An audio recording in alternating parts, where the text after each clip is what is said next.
السلام علیکم بچوں، آج کا جو ہمارا ٹاپک ہے ڈسکشن کے لیے وہ ہے قریش مکہ کی مخالفت اسلام۔ مطلب جو قریش مکہ تھے انہوں نے اسلام کی مخالفت کیوں کی، اس کے اسباب کیا ہیں اور کس طرح سے کی، ٹھیک ہے، انہوں نے کیا کیا سٹیپ لیے اور کیا کیا ایسی حرکات کی جو اس کے خلاف تھیں، ٹھیک ہے۔ حضرت محمد صلی اللہ علیہ وآلہ وسلم اپنی 40 سال کی جو ان کی بے داغ زندگی تھی، ٹھیک ہے، ان کو دیکھتے ہوئے، اس کو مد نظر رکھتے ہوئے جو کافر تھے وہ پاک سرور کائنات کو صادق اور امین تو جانتے تھے، صادق اور امین کے لقب سے بھی پکارتے تھے، لیکن صرف وہ اسلام پہ ایمان لانے کے لیے،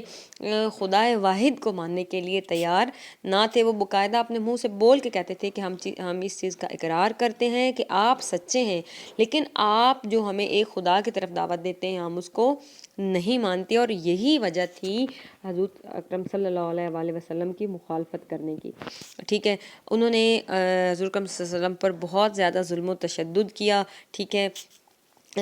یہ دیکھیں کہ جب حضور اکرم صلی اللہ علیہ وآلہ وسلم نے اللہ تعالیٰ کی وحدانیت کا اعلان کیا اور اپنی رسالت کا، تو جو ابو لہب ہے اس نے آپ صلی اللہ علیہ وآلہ وسلم کو مارنے کے لیے پتھر اٹھایا، ٹھیک ہے، لیکن جب آپ خانہ کعبہ کے پاس کھڑے ہو کر توحید کی دعوت دی تو کافی سارے جو سردار تھے قریش کے، انہوں نے تلواروں کے ساتھ، ٹھیک ہے، تلواروں کے ساتھ آپ صلی اللہ علیہ وآلہ وسلم پر حملہ کیا، اور اس سے آپ صلی اللہ علیہ وسلم کے ایک جانثار جو ہیں وہ آ گئے، جن کا نام حارث بن ابی حالہ ہے، ٹھیک ہے، اور انہوں نے آپ صلی اللہ علیہ وسلم کی خاطر جان دے دی، اور یہ جو تھا یہ اسلام کا پہلا قتل تھا، ٹھیک ہے، جو آپ صلی اللہ علیہ وسلم کی خاطر ہوا تھا، آپ صلی اللہ علیہ وسلم کی جان بچانے کی خاطر۔ اس کے بعد جو ابو لہب تھا، ٹھیک ہے، حالانکہ وہ آپ صلی اللہ علیہ وآلہ وسلم کا بہت زیادہ قریبی رشتہ دار بھی تھا اور ہمسایہ بھی تھا، لیکن اس کے باوجود وہ آپ پہ بہت ظلم کرتا تھا، اور اس کی بیوی جو ہے وہ آپ صلی اللہ علیہ وآلہ وسلم کی راستے میں جو ہے کانٹے بچھا دیتی تھی تاکہ آپ فجر کی نماز پڑھنے نہ جا سکیں یا نماز کے لیے لیٹ ہو جائیں، اس طرح کر کے وہ حرکتیں کرتی تھی جس سے آپ کو تکلیف پہنچے۔ پھر جب آپ صلی اللہ علیہ وآلہ وسلم کے بڑے بیٹے حضرت قاسم کے بعد حضرت عبداللہ جو ہیں ان کا انتقال ہوا، تو انہوں نے کیا کیا، انہوں نے خوشی منائی،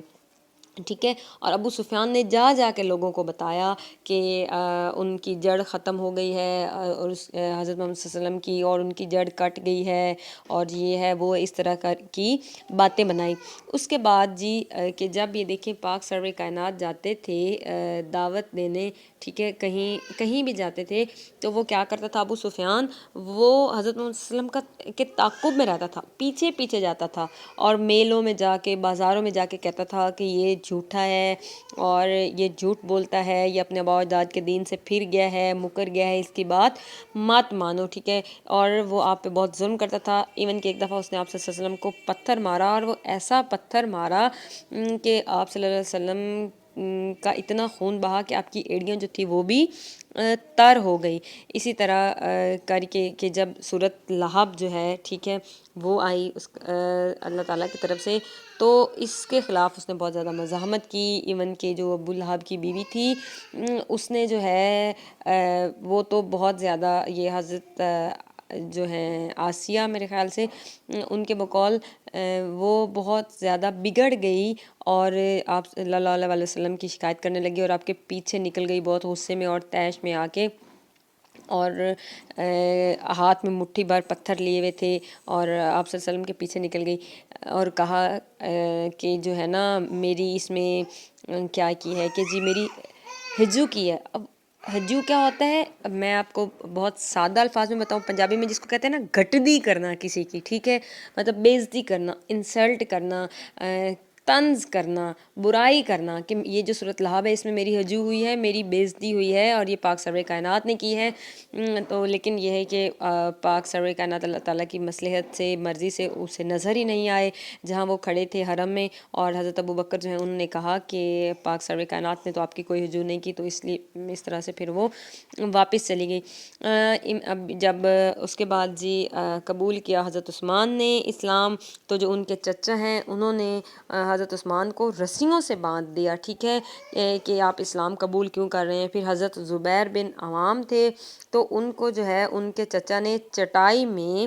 لپیٹ کر دھونی دی، مطلب چٹائی میں لپیٹ کر ڈر سے پکڑ کے نیچے آگ جلا کے کہ ان تک وہ آگ کی تپش پہنچتی رہے، یا اس اندر سے کچھ اس طرح کے پروڈکٹس جس کا دھواں زہریلا ہوتا ہے، کچھ اس طرح سے جو ان کو تکلیف دے، مطلب کہنے کا یہ ہے کہ اذیت دی کہ وہ اسلام سے پھر جائیں، اسلام سے مکر جائیں۔ اس کے بعد جو ہیں مصعب بن عمیر ہیں، ان کو جی کیا کیا، حالانکہ وہ بہت نازک مزاج کہے جاتے ہیں، لیکن ان کو ننگے کر کے گھر سے نکال دیا گیا تھا، ٹھیک ہے۔ حضرت عمر کو جو ہے بہت زیادہ مار پڑی، حالانکہ وہ بہت بہادر ہیں، لیکن اتنی مار پڑی کہ وہ نڈھال ہو گئے۔ اس کے بعد جی حضرت یاسر تھے، ان پہ اتنے ظلم کیے گئے کہ وہ ظلم سہتے سہتے شہید ہو۔ جی تو ان کے علاوہ جیسا کہ حضرت بلال اور عامر بن فہیرہ ہیں، چونکہ یہ دونوں غلام تھے، ٹھیک ہے، اس لیے ان پہ اور زیادہ ظلم کیا اور ان کو ظلم کا نشانہ بنایا گیا۔ ایون کہ جو لوگ اسلام قبول کرتے تھے ان پہ وہ بہت زیادہ ظلم کرتے تھے، چونکہ مکہ صحرا تھا اور وہاں ریت تھی، تو تپتی ریت پر لٹا دینا، اور ان کے جو سینے ہوتے تھے، چھاتیاں ہوتی تھی، بھاری پتھر رکھ دینا، اور اس طرح کر کے بہت زیادہ تڑپاتے تھے۔ جو غریب لوگ ہوتے تھے، مزدور لوگ ہوتے تھے، ان سے کام کروا لینا اور ان کو اجرت نہ دینی اور ذلیل کرنا، کہنا کہ تم اسلام سے پھر جاؤ، محمد کا انکار کرو تو ہم تمہیں اس چیز کی اجرت دیں گے، ایسی حرکتیں کرتے تھے۔ اچھا ایک اور بات وہ یہ کہ جو کفار تھے ان کی جو عبادت کا طریقہ تھا وہ بہت مضحکہ، مطلب کہ وہ خانہ کعبہ کا طواف کرتے ہوئے تالیاں بجاتے تھے، سیٹیاں بجاتے تھے، اگر ان کے پاس جو لباس ہے وہ اویلیبل نہیں ہوتا تھا تو وہ ننگا طواف کر لیتے تھے، اس طرح کی وہ حرکتیں کرتے تھے۔ حضرت محمد صلی اللہ علیہ وسلم کو بہت زیادہ تکلیف دیتے تھے جب وہ عبادت کر رہے ہوتے تھے۔ ایک دفعہ ایک کافر نے آپ صلی اللہ علیہ وسلم پر، آپ جب نماز پڑھ رہے تھے سجدے کی حالت میں تھے، تو آپ کی پشت پر ایک اونٹنے کی کھال رکھ دی تھی، جس سے آپ صلی اللہ علیہ وسلم کو بہت زیادہ دقت ہوئی اٹھنے میں، اور پھر حضرت فاطمہ سلام اللہ علیہ کو جب اس بات کی خبر ہوئی تو وہ آئیں اور انہوں نے وہ غلاظت آپ کے اوپر سے ہٹائی اور آپ کو پھر اٹھنے میں آسانی ہوئی۔ اسی طرح ایک دفعہ ایک جو ہے کافر، ٹھیک ہے، شریر النفس کہہ لیں، بلکہ یہ شریر النفس تو نہیں کہا جا، یہ تو ایک بہت بڑا گناہ تھا۔ عقبہ بن ابی معیط نے ایسا کیا کہ اپنا جو کپڑا تھا وہ آپ صلی اللہ علیہ وسلم کی گردن میں ڈال کر نہایت سختی سے آپ کا گلا گھٹنا چاہا، مطلب آپ کو نعوذ باللہ مارنے کی کوشش کی، جس سے آپ کو حضرت ابو بکر نے بچایا۔ اسی طرح کر کے جی وہ اور بھی بہت زیادہ ظلم کرتے تھے۔ حضرت یاسر جو ہیں ان کو شہید کر دیا گیا، اور ان کی اہلیہ کو بھی ابو جہل نے مارا تھا، نیزہ مارا تھا ان کی شرمگاہ پہ، جس سے وہ اس صدمے سے وہ شہید ہو گئی۔ اب کیا ہے کہ وہ کیا کرتے تھے کہ وہ جنہوں آپ صلی اللہ علیہ وسلم کو مارنے کے لیے پروپوگنڈا کیا، ٹھیک ہے، انہوں نے پروپوگنڈا کیا، مطلب انہوں نے آپس میں ایک میٹنگ کی اور کہ ہم آپ کو اس طرح ماریں گے، یہ اس طرح تکلیف دیں گے، اس طرح اذیت دیں گے۔ چونکہ جو حج کا مہینہ تھا، یہ حرام مہینوں میں نہیں لوٹ مار نہیں کرتے تھے اور ایسے کوئی کام نہیں کرتے تھے جو اخلاقیات سے گرے ہوئے ہوں، تو انہوں نے آپ صلی اللہ علیہ وسلم بھی ان مہینوں میں اسلام پھیلانے کی بھرپور کوشش کرتے تھے، لیکن وہ آپ صلی اللہ علیہ وسلم کو صحابی کہہ کے بلاتے تھے۔ صحابی، یہ دیکھیں کہ ایک ورڈ ہوتا ہے صحابی، ٹھیک ہے، لیکن یہ ورڈ ہے صحابی، صاد الف صا بے یہ بی، صحابی، اس کا مطلب ہے بے دین، ٹھیک ہے، کہ آپ صلی اللہ علیہ وسلم جو ہیں وہ بے دین ہیں، آپ کا کوئی دین نہیں ہے، آپ اپنے آباء و اجداد کے دین سے پھر گئے ہیں، اور آپ کو اسیب زدہ کہہ کے بلاتے تھے، حالانکہ کہ آپ پہ اسیب کا سایہ، حالانکہ وہ آپ صلی اللہ علیہ وسلم کو کہتے تھے کہ یہ جادوگر ہیں اور یہ اپنے جادو سے دوسروں کو جو ہے وہ قائل کر لیتے ہیں اپنی باتوں کا، اور باپ بیٹوں کے درمیان جو ہے وہ گیپ ڈال دیتے ہیں، اس طرح کر کے کام۔ اس کے بعد ہے معاشرتی دباؤ، جو ہے اور آپ ایک چیز پروپیگنڈا مہم میں وہ یہ ہے کہ وہ آپ صلی اللہ علیہ وسلم کے جب انہیں قرآن پاک کی باتیں بتاتے، قرآن پاک پڑھ کے سناتے، تلاوت کرتے، تو وہ کہتے تھے کہ یہ اساطیر الاولین، پرانے لوگوں کی کہانیاں ہیں، ٹھیک ہے، کہ یہ اپنے پاس سے بنا کے سنا رہے ہیں، یہ ہے وہ ہے۔ اس کے بعد معاشرتی دباؤ تھا کہ انہوں نے آپ پہ بہت زیادہ معاشرتی دباؤ ڈالا، جس کے تحت تمام قریشی قبائل نے بنو ہاشم اور بنو مطلب سے تجارتی اور سماجی بائیکاٹ کر لیا، جس کے تحت آپ صلی اللہ علیہ وسلم کو پورے 3 سال تک شیب ابی طالب میں رہنا پڑا، اور جس میں کہ آپ صلی اللہ علیہ وسلم چمڑا ابال کر اور پتے وغیرہ ابال کر بھی کھاتے رہے، مطلب کہ حالات اس حد تک گئے، اور آپ صلی اللہ علیہ وسلم کو نعوذ باللہ مارنے، قتل کرنے کی سازش بھی کی گئی، اور ایک بار ایسا ہوا کہ مختلف جو قبیلے ہیں ان کے اس میں سے جو بہادر ان کے جوان تھے، وہ ایک جوان مل کر ان کا ایک دستہ بنا، اور انہوں نے آپ صلی اللہ علیہ وسلم کے گھر کو گھیر لیا کہ جب آپ نماز پڑھنے کے لیے جائیں گے تو آپ کو شہید کر دیا جائے گا، لیکن اللہ تعالیٰ نے تب بھی آپ کو بچا لیا۔ اب جو ہے قریش کی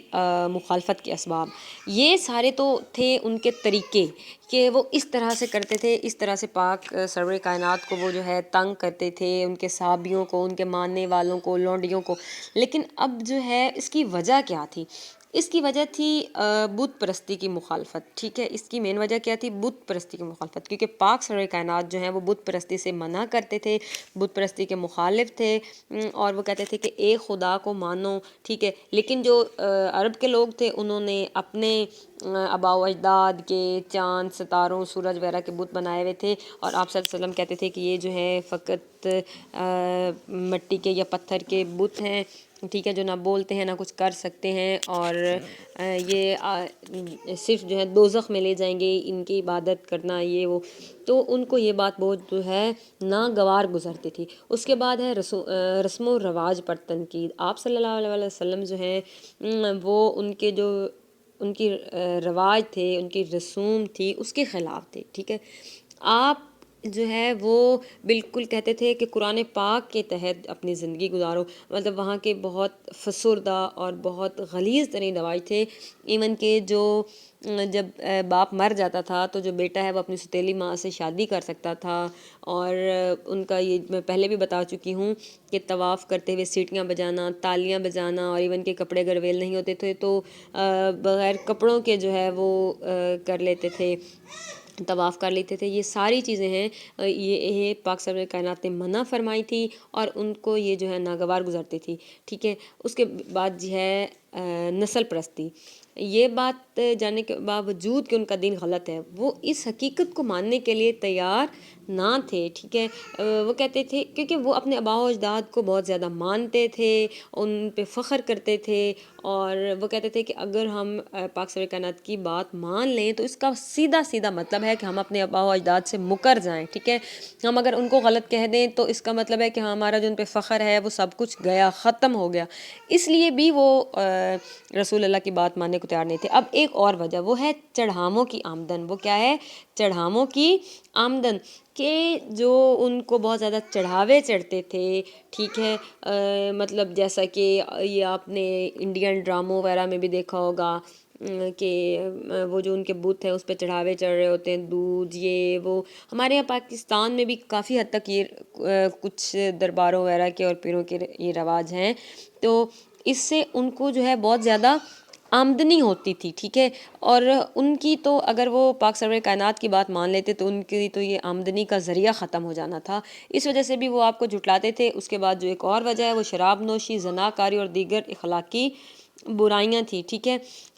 اب پاک سرور کائنات نے ان سب برائیوں سے منع فرمایا تھا، اسلام میں یہ سب بہت گناہ ہے، ٹھیک ہے، شراب سے منع کیا گیا ہے، زنا سے منع کیا گیا ہے،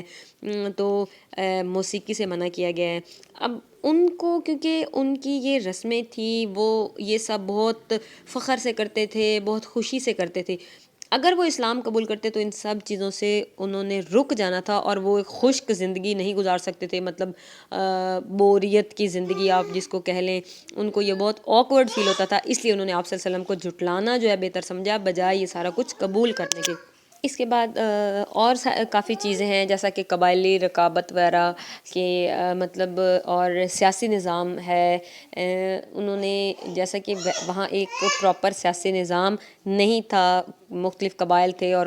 قبائل میں چند گھرانے ہوتے تھے یا چند ان کے سردار ہوتے تھے جو اپنی مرضی کے تحت ان کو چلاتے تھے، ٹھیک ہے. لیکن اگر یہ اسلامی نظام جو ہے وہ رائج کیا جاتا تو وہ تو ایک پراپر نظام ہونا تھا. اسلام کے تحت جو ہے وہ سلطنت چلنی تھی، باقاعدہ اس کو ایک چلانے والا ہونا تھا. ایک پراپر اسلام تو ایک مکمل نظام حیات ہے. یہ چیز ان کو گوارا نہ تھی کہ پھر ان کی جو ہے وہ ختم ہو جانی تھی، تو جس سے ان کے قبائلی نظام کو خطرہ تھا، ان کی خود مختاری ختم ہو جانی تھی، ان کا وہ رعب اور وہ دبدبہ ختم ہو جانا تھا. یہ ساری چیزیں ہیں، یہ پس منظر ہے جس وجہ سے انہوں نے اسلام کی مخالفت کی اور آپ صلی اللہ علیہ وسلم کو جو ہے وہ تشدد آپ صلی اللہ علیہ وسلم پہ کیا، آپ کو ظلم کیا، ٹھیک ہے. یہ ساری چیزیں اس میں آ جاتی ہیں.